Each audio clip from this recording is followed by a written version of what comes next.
Well, what do we have here? Retrobit Retro Entertainment System. Compatible with your favorite classic NES games. Yes, that's right.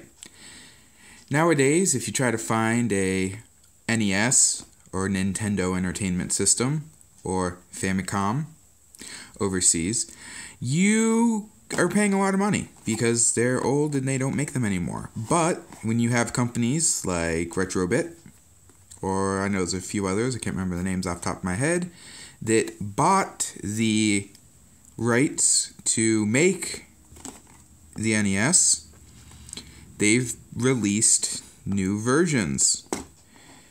And this one here is one that I bought, and I thought I would show you guys what it is.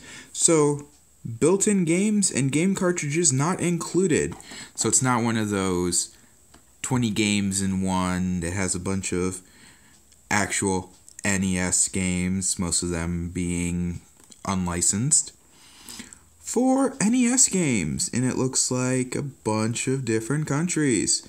This is the silver or black version. I do believe there's like a red and black, but this is the one that I got. I'm just got on the side here. Try to get that glare out of there. Come on. Thank you. Says the same thing on the sides and the top and the side again and the bottom. Okay, so let's go to the back. Tired of blowing an old cartridge? Tormented by a flashing blue screen? Let's face it, your classic NES has seen better days, but that's no reason to stop playing your favorite 8-bit game. Retrobit Retro Entertainment System is compatible with most of your classic NES games. A top-loading design ensures each game for hours of reliable gameplay. From Mario and Zelda to Simon and Samus, relive your gaming past or share with a new generation. Compatible with your favorite NES game. Top-loading feature ensures reliable gameplay. Includes 2 turbo controllers and also works with original NES controllers. We'll get back to those turbo controllers. When we open them up, you'll see that they are horrible. And it looks like French and a few other countries. So here we have a little diagram showing everything. Cartridge slot, of course. Power switch. Reset switch. Controller port 1, controller port 2. AV out, power in, and this looks like to be an air vent. Okay. And then showing everything about the controller. So it's a turbo, which I've always heard was not. I always heard they were nice. I never used an actual NES turbo controller, so I don't really know how to compare them to the real one. But let's open this up.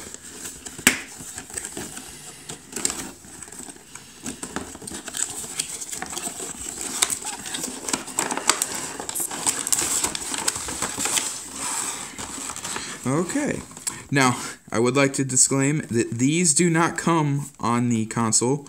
This is one that I've personally used. I stuck them on, and now I've decided to do a review, and I can't really take them off. They're just little vinyl stickers, but they do not come with the console. So let's take a look at the console itself. Well, it's really light. Like I swear it's not even like maybe a pound. But what I really like is as you can see, I do have big hands, but at the same time, this is literally not much bigger length and width-wise than an actual controller, and thickness, okay. So it's really light. Something that most people don't know. Oh, hold on. Made in China, okay, so all just the serial number and stuff like that. So what's interesting about this is that if you've ever seen the inside of an NES, it doesn't have much there. It's a very small board, and this one's even smaller. I have looked inside of this, and the board is basically just right here. Just right along this part. Everything else is just air. So, come here. AV. So it, like the regular NES, it only produces mono sound, but you could fake stereo by splitting that into two. And then your DC in looks like a 10 volt, a 10 watt. And of course, there's the seal that is broken, showing that I opened it. 2014 is when it was checked. So that's the console. You know, it's not too much.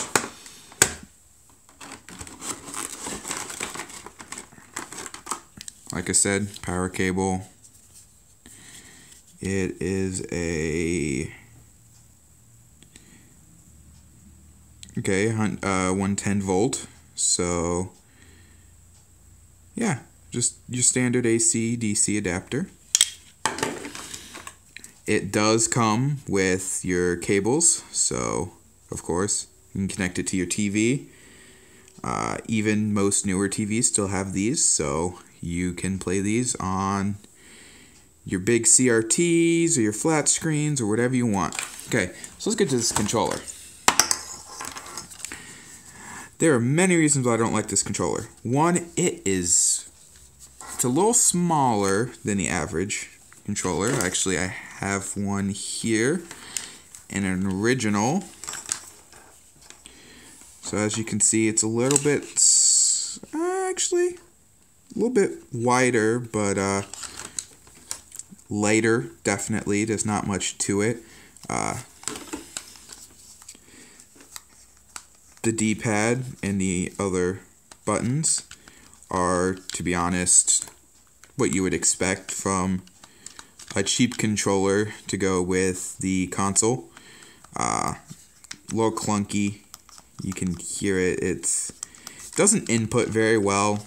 I tried using it, and definitely it was very slow, sluggish at times. So yeah, you know, it comes with two of them, so you can play your 2-player games. This one's still wrapped up because I literally never, I used this one, hated it, went to a used game store and bought this one and a remake, so I have two that look just like the regular ones, because I would recommend it. These are just horrible to play with. You know, they're weirdly shaped. I don't know exactly how to hold it with my big hands, because since this divot's right here. But yeah, so that's what all comes in the box. And game-wise, it kept saying that compatible with most. See, the thing is that I don't know, because since it is for other countries in Europe, I don't believe it has the region lock in it. So you should be able to play PAL and North American titles. I don't have any European titles to show it on, so I don't know for sure, but yeah, that's what all came in the box and how it looks. So how about we test a game? Okay, so now we're going to start a game. And I do apologize for those wearing headphones. Now, one issue is, and you should be able to hear it, I'll turn it up a little bit, is that the audio produces this buzzing sound the entire time, no matter what you're playing. So the audio is a little off. And it might sound a little different than the people that remember playing Super Mario Bros. 3 way long ago. But turn it down a little bit, and we'll go into the game.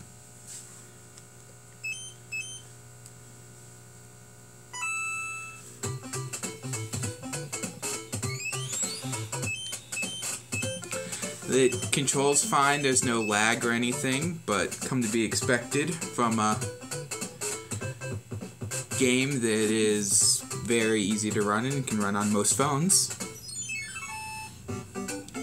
You'll see the video might look a little different color-wise and whatnot. Come to be expected from something that's not an original.